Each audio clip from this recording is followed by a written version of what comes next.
Blood trickled down 7-year-old Zaria's face as Officer Reynolds stood frozen, baton still raised behind him. The station door burst open. Colonel Vanessa Wright, commander of special operations, strode in wearing full military uniform that she said is pointing to the injured child is my daughter. Before we dive into the shocking story of injustice and a mother's fight for her child, let me know where you're watching from in the comments below. This story will show you how quickly an ordinary day can turn into a nightmare when prejudice guides those with power. Hit the like button if you believe no child should ever face violence from those sworn to protect them. And subscribe to follow more stories that expose the truth about systemic injustice in America. The Memphis spring sunshine cast long afternoon shadows as 7-year-old Zaria Washington skipped alongside her Aunt Keisha through the parting lots of Ridgeway Shopping Center. Located in one of the more affluent neighborhoods of the city, the shopping center was a rare treat for Zaria, who lived with her mother in a modest home near Fort Liberty Military Base. Can we get those special rainbow sour candies, Auntie Keisha? The ones Mommy got me last time. Zaria's bright eyes sparkled with anticipation as she tugged on her aunt's hand. Keisha smiled down at her niece, admiring the intricate braids she had spent hours creating that morning. Sure thing, baby, but remember what your mama said about too much sugar. They had planned to attend the community fair downtown, but Zaria Sweettooth demanded a quick detour. Inside Parkview Convenience, Zaria's small fingers traced the candy aisle while Keisha checked her phone for messages from her sister. The store was mostly empty except for a middle-aged white woman examining vitamins in the adjacent aisle, and the bored cashier scrolling through his phone. Found them, Zaria exclaimed, reaching for a colorful package on the top shelf. As she stretched upward, the white woman suddenly gasped loudly. My purse, it's gone! Her accusatory gaze immediately landed on Keisha and Zaria, the only black people in the store. You took it. I know you did.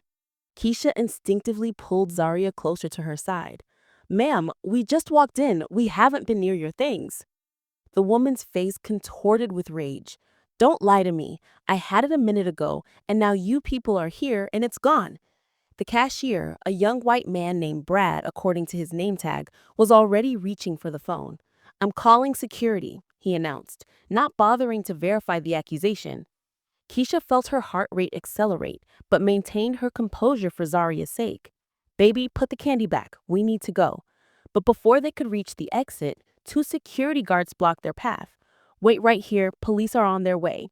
Keisha tried to explain, but the guards had already made their judgment.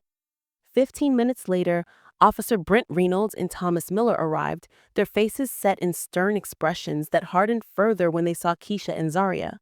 What seems to be the problem here? Officer Reynolds asked, directing his question to the store employees rather than the accused. After a brief explanation from the security guards, Reynolds nodded knowingly. We'll take it from here. Without asking a single question of Keisha, Officer Miller immediately separated her from Zaria, gripping the child's arm firmly. Come with me, little girl. Zaria began to cry, reaching for her aunt.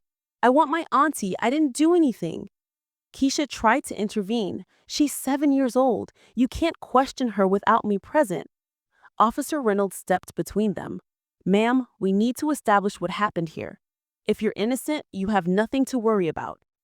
Their tone, their posture, everything about their approach made it clear they had already decided guilt based solely on skin color. As Miller led Zaria toward the exit, presumably to the police car, the little girl panicked. She twisted suddenly, breaking free from his grip, and ran toward her aunt. Auntie! What happened next occurred in mere seconds, but would change lives forever. Officer Reynolds, interpreting a frightened child's dash towards safety as resisting authority, swung his baton in a practiced arch. The heavy metal connected with Zaria's head with a sickening thud. The child crumpled instantly, her small body hitting the linoleum floor as blood began pooling beneath her braids. Keisha's scream tore through the store. Zaria! She lunged forward, only to be roughly restrained by Officer Miller, who'd raced back inside of the commotion. Get on the ground now, he shouted, forcing Keisha's face against the floor and cuffing her wrist behind her back.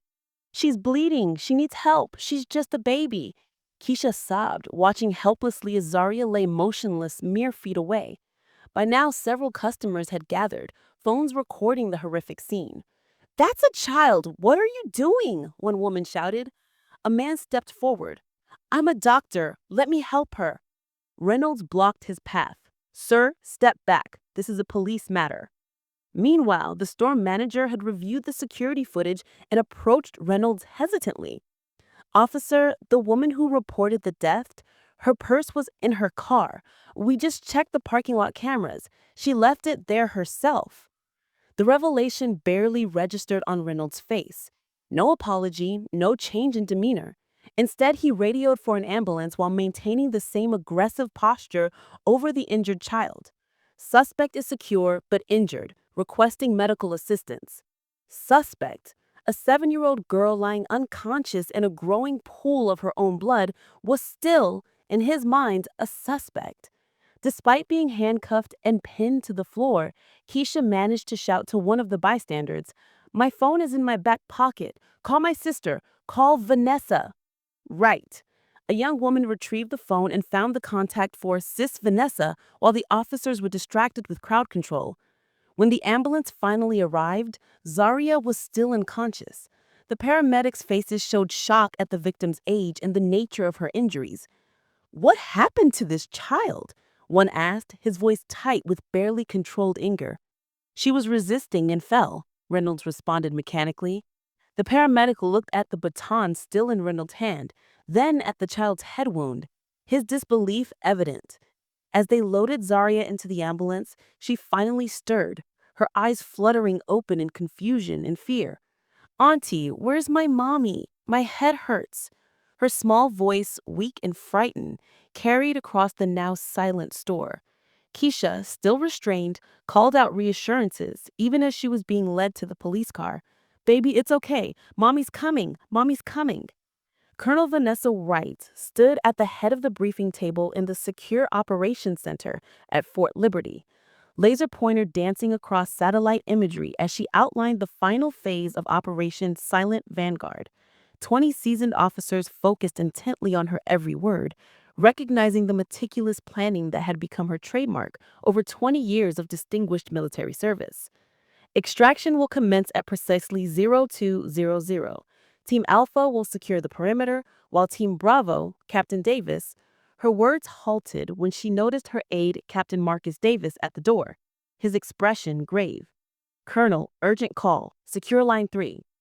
The interruption during a classified briefing was unprecedented.